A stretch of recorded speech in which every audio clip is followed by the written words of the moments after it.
Hello my dear students, welcome back to my channel. আজ আমি মহিতলাল মজুমদারের আধুনিক বাংলা সাহিত্য প্রবন্ধ থেকে আরও একটি নোট নিয়ে উপস্থিত হয়েছি। আজকের প্রশ্নটি হচ্ছে, আধুনিক সাহিত্যেই বাঙালি জাতির জীবনী শক্তি ও প্রাণশক্তির একটা সুগভীর পরিচয় ফুটিয়া উঠিয়াছে। লেখকের বিশ্লেষণ অনুসরণ করে মন্তব্যটি যথার্থ বুঝিয়ে দাও। স্টুডেন্টস, তোমরা যারা নতুন ভিউয়ার বা যারা আমার এই ভিডিওগুলি দেখে উপকৃত হয়ে থাকো কিন্তু এখনো আমার চ্যানেলটিকে সাবস্ক্রাইব করোনি, তারা আমার চ্যানেলটিকে সাবস্ক্রাইব করে নেবে এবং বেল আইকনটি তোমরা বাজিয়ে দেবে। তাহলে আমি পরবর্তী যে ভিডিওগুলি আপলোড করব সেই ভিডিওগুলি নোটিফিকেশন তোমরা পেয়ে যাবে। উত্তরটি আমি এবার শুরু করছি। আধুনিক বাংলা সাহিত্যের প্রবন্ধে কবি ও সমালোচক মহিতলাল মজুমদার উল্লেখ করেছেন বাঙালি জাতির জীবনী শক্তি ও প্রাণশক্তির বিষয়টি। যখনই বাইরের আঘাত আসতে পড়েছে সমাজ তথা সাহিত্যের ওপর, তখনই আকস্মিক বিদ্যুৎস্পর্শে জাগরিত হয়েছে বাঙালি মানুষ। গুপ্ত আত্মশক্তিতে বলীয়ান হয়ে সক্রিয় হয়ে উঠেছে প্রতিরোধে প্রতিবাদে। বাঙালিয়ানা রক্ষায় স্রষ্টাদের সম্মিলিত প্রয়াস লক্ষিত হয়েছে বারংবার।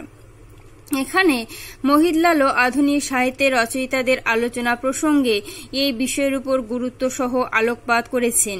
তিনি লিখেছেন, পশ্চিমের আকস্মিক সংঘাতে এই জাতির বহুকাল লুপ্ত চেতনা চমকিত হইয়া উঠিল। যে মুহূর্তে তাহার মানব শরীরে এই বিদ্যুৎস্পর্শ সঞ্চারিত হইল, সেই মুহূর্তে প্রতিক্রিয়া আরম্ভ হইল। পশ্চিমের প্রবল প্রভাব একসময় শিক্ষা, রুচি, আশা, বিশ্বাস সবকিছুকে গ্রাস করে নিয়েছিল, কিন্তু সেই পাশ্চাত্য প্রভাবের পীড়নে ভিতরে ভিতরে গুমড়ে উঠেছিল বাঙালির প্রাণ। তার অন্তঃস্থলের সুগভীর মর্মমূলে সজীব চেতনার যে হাহাকার জেগে উঠেছিল, তার প্রকাশ বিদ্রোহচ্ছলে ঘটল সমসময়ে রচিত মহাকাব্য, গীতিকাব্য সহ অন্যান্য রচনায়। মাইকেল মধুসূদন এক্ষেত্রে পথিকৃৎ। তার মেঘনাদবধ কাব্যের গঠন, প্রকাশ ও কাহিনীতে পাশ্চাত্য প্রভাব অনুসৃত হলেও বাঙালিত্ব অটুট থেকেছে। পরবর্তী কবি সাহিত্যিকদের মধ্যে একইভাবে অনুসৃত হয়েছে। বিহারীলাল, রঙ্গলাল, নবীনচন্দ্র থেকে বঙ্কিম, রবীন্দ্রনাথ পর্যন্ত প্রত্যেক কবি সাহিত্যিক পাশ্চাত্য প্রভাবকে আত্মস্থ করে তাদের রচনায় বাঙালিয়ানা আনতে সক্রিয় উদ্যোগ নিয়েছেন। ফুটে উঠেছে তাদের প্রাণশক্তির একটা সুগভীর পরিচয়। বাইরের প্রচণ্ড আঘাত সেদিন ভিতরের প্রাণবস্তুকে আলোড়িত করেছিল। এর প্রয়োজন ছিল, কারণ এই সংঘাতে জেগে উঠেছিল প্রাণ। নতুন জগতে প্রবেশের পূর্বে নতুন দৃষ্টির উন্মোচন হওয়ার পাশাপাশি দেহ মনেও জাগল শিহরণ। প্রাণশক্তিতে বলীয়ান মানুষের যে প্রবল প্রতিক্রিয়া হাজির হলো, তার ফলে সৃষ্টি হলো নবসাহিত্যে।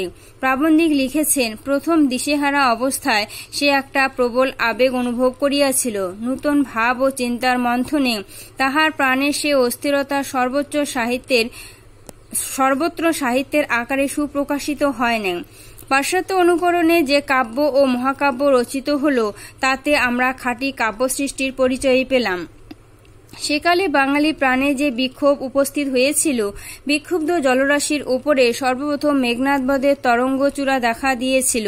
সেই পাশ্চাত্য ঝটিকার আন্দোলনে প্রথম বাঙালির প্রাণসাগর যে তুঙ্গতম তরঙ্গে উদ্বেল হয়ে উঠেছিল, তার প্রমাণ হেমচন্দ্রের বৃত্রসংহার, নবীনচন্দ্রের রৈবতক, বিহারীলালের শারদামঙ্গল, সুরেন্দ্রনাথের মহিলা কাব্য, বঙ্কিমের বিষবৃক্ষ, চন্দ্রশেখর প্রভৃতি রচনা।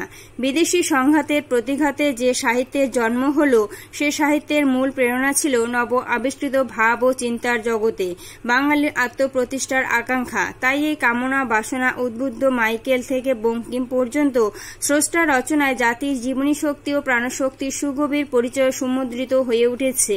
স্টুডেন্টস, নোটটি এখানেই শেষ হলো। তোমরা যদি আমার এই নোটসগুলো পেয়ে উপকৃত হয়ে থাকো, অবশ্যই আমাকে কমেন্ট সেকশনে কমেন্ট করে জানাবে। আর ভিডিওটি শেষে একটি লাইক করবে এবং তোমাদের ফ্রেন্ডসদের কাছে তোমরা শেয়ার করে দেবে। তো আজ এখানেই রাখছি। এরপরে আমি তোমাদের আবার এই আধুনিক বাংলা সাহিত্য প্রবন্ধ থেকে আরও অনেক নোটস নিয়ে উপস্থিত হব। তো সবাই ভালো থেকো, ধন্যবাদ।